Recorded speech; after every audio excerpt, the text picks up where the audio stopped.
Trois aliments à ne surtout pas donner à vos enfants en cette rentrée scolaire. Je vous prie de partager la vidéo et surtout d'écouter attentivement, de taguer une amie, une connaissance qui a des enfants qui va à l'école pour qu'elle puisse faire des goûters intéressants à ses enfants.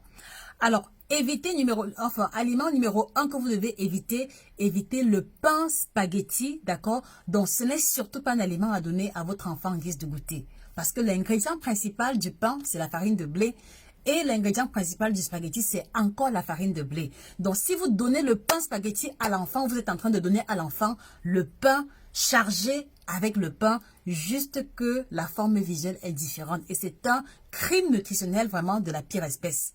Et en deuxième lieu, parce que il s'agit de la farine de blé raffinée, donc il n'y a plus de vitamines ni de sels minéraux à l'intérieur. Donc, petit déjeuner numéro 1 à éviter au goûter, on évite le pain spaghetti, on évite le pain macaroni, on évite le riz macaroni, on évite les pommes macaroni. D'accord? C'est une tautologie alimentaire.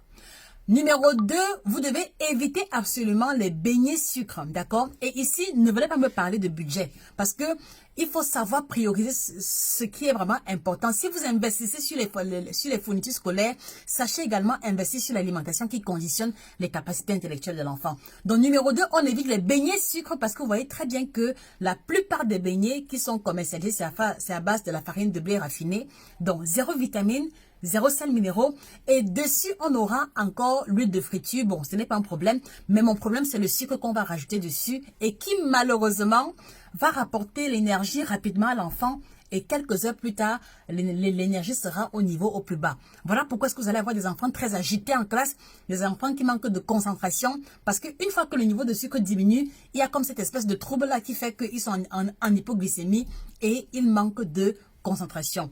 Petit déjeuner numéro 3, on va éviter les jus gazeux, les jus en sachet, même si ça coûte moins cher. Même si on vous convainc qu'il y a des fruits à l'intérieur, croyez-moi, si vous lisez attentivement les ingrédients, ce n'est pas le cas. Je parle des jus en sachet qui sont commercialisés dans les boutiques à 50 francs, 60 francs, 100 francs. Évitez absolument et trouvez le moyen de faire vous-même les jus maison. Je vous ferai d'autres recettes dans d'autres vidéos. Alors, s'il vous plaît, est-ce que vous pouvez repartager la vidéo à toutes les mamans, à toutes les connaissances, dans les groupes WhatsApp, Telegram, Facebook, où on parle d'alimentation pour que les mamans soient informées et fassent les choix stratégiques.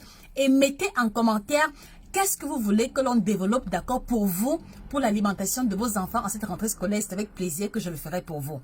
C'était Josica, votre spécialiste de l'alimentation tropicale. Merci de vous abonner et on se dit excellente rentrée scolaire à vous et courage à vous, chers parents. Au revoir.